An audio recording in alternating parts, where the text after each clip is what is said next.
Somos lo que comemos. Esto quiere decir que muchos de los nutrientes que ingerimos con los alimentos pueden afectar nuestra salud. Hay muchos mitos, algunos son ciertos, otros no, y hay alimentos que pueden ser beneficiosos y otros perjudiciales para la salud. Por ejemplo, aquellos alimentos que contienen grasas que pueden aumentar nuestro colesterol en sangre. Entonces, muchos de ustedes quizás se han hecho una rutina de laboratorio y su médico les informó que tienen el colesterol alto. Y ahí empieza el problema. A ver, ¿qué hago con esto del colesterol alto?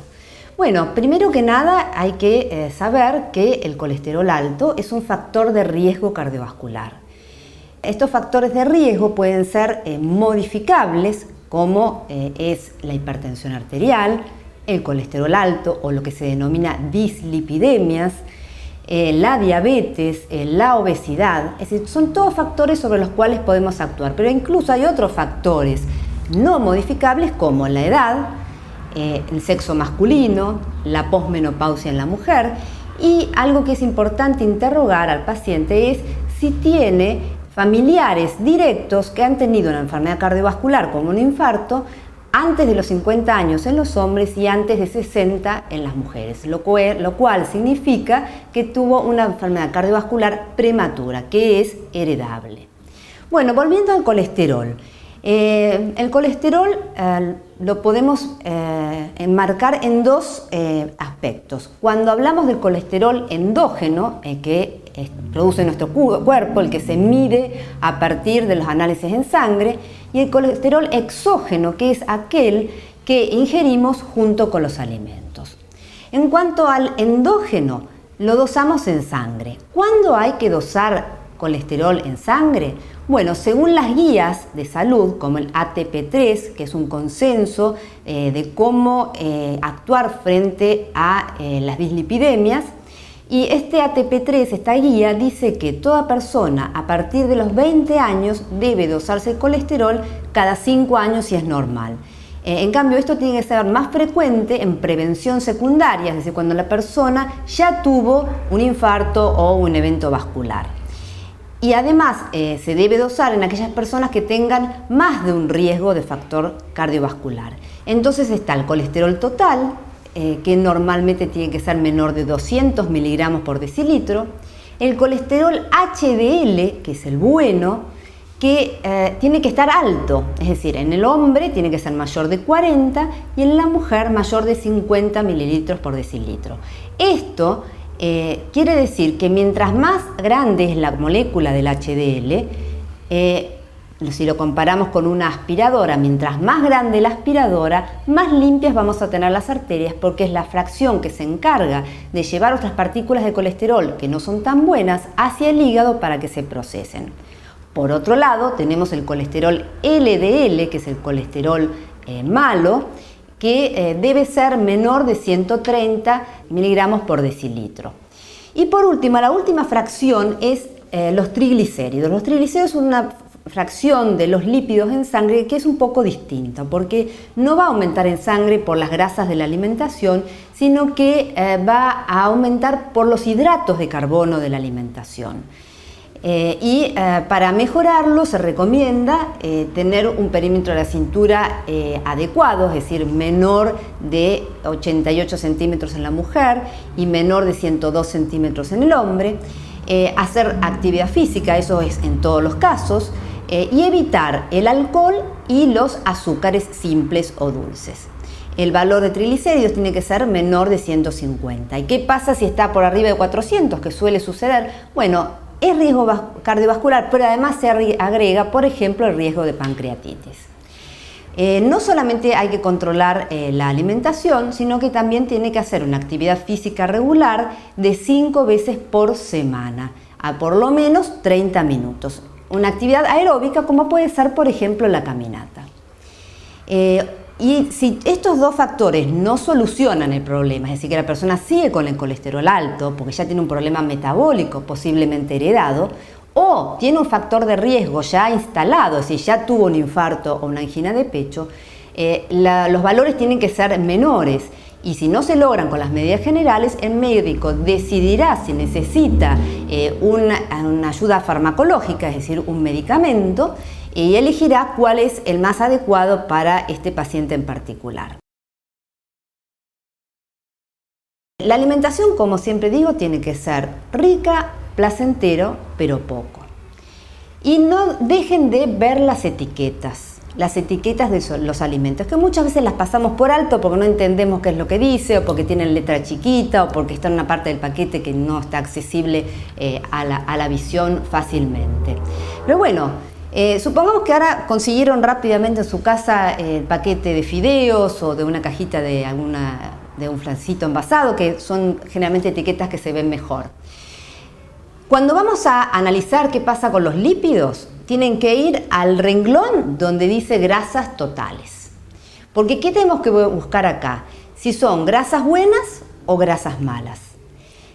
Ahora se sabe que no todas las grasas son malas y que hay estas grasas buenas que nos pueden ayudar. Volviendo un poquito atrás, yo diría que en la pirámide antigua, la que ya no se usa más, en la base de la pirámide había una gran cantidad de hidratos de carbono con las harinas y cereales. Pero ahora se vio que no es bueno que haya tanta cantidad de estos harinas y cereales porque favorecen el aumento de la glucosa, la insulinemia, la diabetes. Entonces, se está tratando de reemplazar parte de esos hidratos de carbono por ácidos grasos, por grasas buenas, de buena calidad.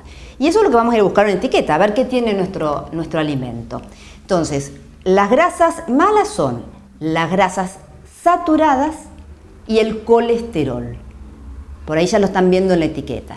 Y las grasas buenas son las grasas insaturadas, que en general dice grasas poliinsaturadas y monoinsaturadas. Entonces vamos a describir cada una de ellas. Las grasas totales nos informan el total de grasas que tiene ese alimento.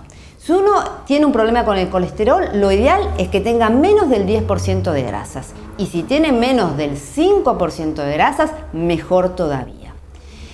Quizás están mirando que hay dos columnas ahí, o a veces tres. Bueno, una columna en general dice el porcentaje por 100 gramos del alimento. Ahí es donde tienen que fijarse, porque es el que les va a permitir comparar con otros alimentos. Entonces, la columna donde dice ácidos grasos totales, y la columna donde arriba dice el porcentaje cada 100 gramos de ese alimento.